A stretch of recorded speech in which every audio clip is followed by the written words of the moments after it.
Hi నమస్తే, welcome to KK news. మరి ఈరోజు పుట్టగొడులాగా మనం పెరుకుంటూ పోతున్నాయి అక్రమ కట్టడాలు. సర్వే నెంబర్ 63/1 చూసుకున్నట్టయితే ఇటు 12వ డివిజన్ కానీ 13వ డివిజన్ కానీ ఇక ఇప్పుడు మన 11వ డివిజన్లో వెనక దిక్కు రేణుకెళ్ళమ్మ పక్క పొంటి మొన్న 400 గజాలు స్టాప్ చేసారు. మనం చూపిస్తూనే ఉన్నాము, జరుగుతూనే ఉన్నాయి, కథ జరుగుతూనే ఉంది. కానీ ఇప్పుడు మన ముందు మాజీ ఉపసర్పంచ్ మన ముందు ఉన్నాడు, మిగతా బలగం కూడా అందరు ఉన్నారు, ఇక్కడనే మరి మిగతా నాయకులు ఉన్నారు. మరి దీని గురించి శూన్యంగా ఈ సర్వే నెంబర్ 63/1 గురించి శూన్యంగా వీళ్ళు మాట్లాడాలని మన ముందు వచ్చారు. మాజీ ఉప సర్పంచ్ వై బాలరాజ్ గౌడ్, ఒకసారి ఉప సర్పంచ్గా 2 సార్లు వార్డు మెంబర్ కూడా పనిచేసిన గతంలో. ఇప్పుడు అఖిలపక్ష కమిటీకి అధ్యక్షుడిగా పనిచేస్తా ఉన్నా. ఇదంతా మా గ్రూప్. మేము ఎన్నో రోజుల నుంచి ఇలా కొత్త కాకుండా ప్రతిసారి కూడా ఎక్కడ ఏది జరిగినా కూడా మేమే ఉంటున్నాము. అఖిలపక్షమే ఉంటుంది, ఎవరు రాడికి. కొన్ని ఆ కంపెనీకి కూడా కబ్జాలు చేస్తే కూడా గతంలో 1 సంవత్సరం 2 సంవత్సరాల కింద కూడా 1000 గజాలు జాగను దానగల్ల యాదగిరి కబ్జాలు చేస్తే ఎవడు రాకపోతే మా గ్రూప్ పోయి ఎక్కడిదక్కడ గులగొట్టిన తర్వాత అప్పుడు కాంగ్రెస్ వాడు వచ్చిండు, బీజేపీ వాడు వచ్చిండు, ఇంకా ఇతరులు అందరు టీఆర్ఎస్ వాళ్ళు వచ్చారు, అందరు వచ్చారు. అవునన్నా నిజమే, తప్పు జరిగిందని అది ఆపేసినాం. ఇప్పుడు కూడా ఆపే ఉంది. అంత దూరాలు వాళ్ళు రాత్రి కూడా కంపెనీలకి వెళ్ళి పుక్కలు పెట్టుకొని వాళ్ళకి వెళ్ళి నీళ్లు అది తెచ్చుకొని రాత్రి కబ్జాలు చేసే బాపతి. ఇప్పటికి కూడా ఎక్కడ చూసినా గవర్నమెంట్ హోడా ప్రకారం ఏదైతే లేఅవుట్ ఉందో ఆ లేఅవుట్లో ఉన్నట్టు పార్కులు కూడా ఎక్కడ పార్కులు కనిపిస్తలేవు. ఇట్లా చిన్న చిన్న గుళ్ళు అక్కడక్కడ పెడతారు, చుట్టుముట్టు ప్లాట్లని అమ్ముకుంటారు. ఒక్కొక్క ప్లాటు 16 లక్షల నుంచి 18 లక్షల దాకా అమ్ముతూనే ఉన్నారు. కొన్నాళ్ళ పరిస్థితి వీళ్ళు సాగు చేసి వాళ్ళు కొన్న పరిస్థితి మేము వాళ్ళకి అదే చెప్తున్నాం. నా కొన్నాళ్ళ కూడా చెప్తున్నాం. ఇప్పుడు కూడా దండం పెట్టి చెప్పుతున్నాం అమ్మకి, అమ్మా మీరు 16 కాదు 18 లక్షలు ఏంటి కాదంటలేను. మేము లందరినీ తీసుకుపోయి మున్సిపల్ కాడికి పోయి అయ్యా వీళ్ళు గరిబోళ్ళు, వీళ్ళకి మేము ఇచ్చామని చెప్పి కమిషనర్తో స్టాంప్ వేయించుకోండి, అట్లయితే మేము కూలగొట్టనియము, మేము కూడా నిలబడతాం, మీకోసం చేస్తామని ఇప్పుడు తిరుగుతుంటే అందరు కూడా అదే చెప్తున్నాం. మీరు ఎన్నటికైనా మోసపోతారు. అది కాకుండా ఇప్పుడు 60 ఫీట్ల రోడ్ ఇచ్చింది. 60 ఫీట్ల రోడ్ ఉంటే మొత్తం అన్ని కబ్జాలు, కొన్ని బ్యాన్ అయిపోయినాయి, కొన్ని 15-20 గజాలు ఇచ్చిపెట్టిండ్రు. ఆ రోజుల్లో వాళ్ళు మున్సిపల్ కూడా నుంచి ఇచ్చిన తర్వాత ఇది రాబో కాలంలో జనాలకు ఉపయోగపడుతుంది అని విడిచిపెడితే వాళ్ళ దొంగలకు చేరి ఎక్కువ మటుకు కార్పొరేటర్ల పని ఇది.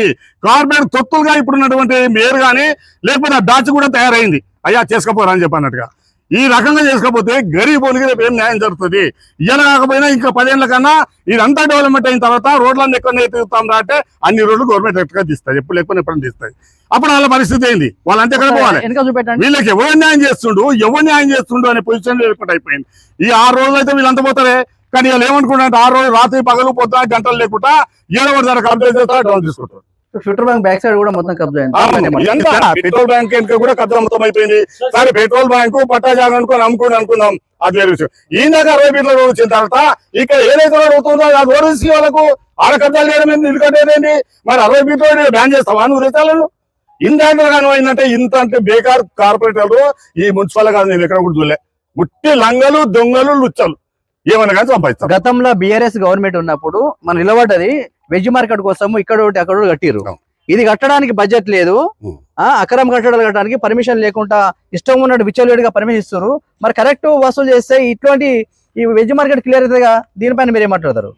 మేము వెజ్ మార్కెట్ చెప్పేట్టు ఏదో పబ్లిక్ పర్పస్ కి అవకాశం ఉన్నదాన్ని తప్పకుండా డెవలప్మెంట్ చేయాలి. ఇవాళ కొంతమంది కార్పొరేటర్లు ఏం చేస్తారు, లాస్ట్ టైంలో ఒక 40 కోట్ల ఏమో తెచ్చేసి తలా ఇంత అంటే ఒక్కొక్క విలేజ్ మేమున్న కాలని కూడా మొత్తం డెవలప్మెంట్ ఎప్పుడు అయిపోయింది. వాడు పైసల కక్కుతు కోసం కమిషన్ల కోసం వేసే రోజులు మలగూల కొడుతుండు మళ్ళీ ఇస్తాడు. ఇది న్యాయమా అన్న? ఇది కాకపోతే ఆ పైసలు తీసుకొని ఇంకో కాలంలో పెట్టు, ఆ కాలంలో డెవలప్మెంట్ అవుతుంది కదా. నీ కావాల కమిషన్ కదా, ఆడబెట్టినా కూడా కమిషన్ తీసుకో. కానీ నీది అక్కడ ఆలనే బాగా అవుతారు కదా. అది మళ్ళీ కూడగొట్టడం ఏంది, కట్టుడు ఏంది, ఖర్చు చేయడం ఏంది? ప్రజా పైసలంతా దుర్వినియోగం అవుతున్నాయి తప్ప వీరెవ్వడు కూడా ఆలోచన చేసే స్తోమతలు ఎవ్వడూ లేడు. మొత్తం టోటల్ గా జరిగింది. 12వ డివిజన్ లో 1000 గజాల కబ్జా జరిగింది. దాని పక్క పొంటి 6 రూమ్లు వేసారు. దానిపైన మీరేమంటారు? ఇప్పుడు కూడా చూసేసి వచ్చాం, అదే పోయి వాళ్ళకు కూడా చెప్పినాం. మా బోడుపల్లని తెలిసింది, ఎవడమిండో చెప్పుకుంటా అంటే చెప్తలేడు. చెప్పకపోతే మాత్రం గిట్టే ఉంటుంది. వాళ్ళు ఊళ్ళాలంటే ఎమరూరు నుంచి వాళ్ళు కొంతమంది ఉన్నారు, వాళ్ళని గట్టిగానే బెదిరించిన. ఏం చేస్తాం అనుకుంటే మీరు అంతా కలిసి కట్టినకి వస్తారా అంటే అన్నా మేము కాదే, మేము రాత్రి 8-9 దాకా చూస్తాం, పోయిన తర్వాత కట్టిండు. సరే కట్టిండు, ఇప్పుడు చూస్తావు కదా, ఇప్పుడు కూలుతాయి చూడిపు నువ్వు గంట రాత్రి రాపంటుంది. ఇప్పటికి వేసి వచ్చినాము. అందులో కార్పొరేటర్లే ఉండరు, బినామీ పేర్లు ముంగడ పెడతారు, వీళ్ళు దరాగిరా మాట్లాడతారు, పోతారు, పక్కన చెప్తారు, ఏం చూపిస్తారు. మీకు తెలుసేమన్నా? ఏం తెలుసన్నా? నిన్న రాత్రి తెలిసింది మాకు. కార్పొరేటర్లు అందరు కలిసి కబ్జా చేసుకొని పెట్టుబడి ఒకటి పెడుతుండ్రు, మిగతా వాళ్ళు వెనక బ్యాచ్లో ఉంటారు, ఈ అమ్ముకునే బేరాలు ఎన్నిక చేసుకుంటారు, బడా నాయకులు నడిపిస్తారంటారా? పక్క నడుపుతుండ్రు. నేను అందుకే చెప్తున్నా, ఎవరికి మీకు తెలిసినా మాకు తెలిసినా నేనైతే ఊకుంటాను కాదు, మాకు అవి తూకోదు. పక్క పిల్లలు కార్పొరేట్ కాదు, మీరు కూడా ఉంది కాక ఎవడైనా సరే మీ తాతల దండాలు చంపదాంచి ఉంటే దండదారు వాళ్ళు చేయను గరిబోళ్ళు వాళ్ళు బతారు.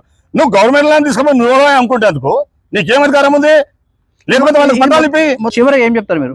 ఏం లేదన్నా, ఇది ఆక్రమణ జనాలకు గరీబోనికి ఇస్తే మేము వాళ్ళకి మద్దతు చేస్తాము, పూర్తి లేని గరీబులకు.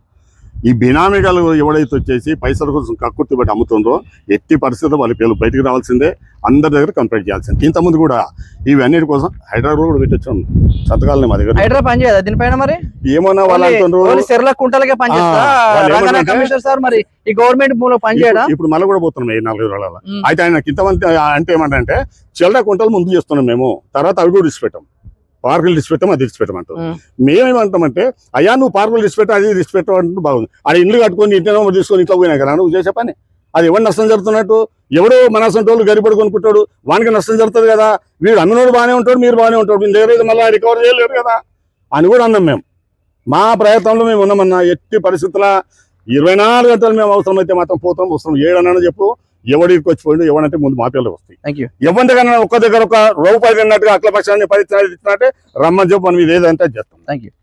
ఇది మన మాజీ ఉప సర్పంచ్ గారు మాట్లాడిన విషయం ఇది. ఎందుకంటే ఎక్కడ అన్యాయం అక్కడ కట్టినా భూమి కబ్జా అయినా మా టీము ఉంటుంది, మా బలగం ఉంటుంది, వాళ్ళ యూనియన్ ఉంటుంది, మేము కాపాడదామని చెప్పడం జరిగింది. ప్రతి ఒక్కరు లైక్ చేయండి, షేర్ చేయండి మా కేకే ఛానల్. Thank you.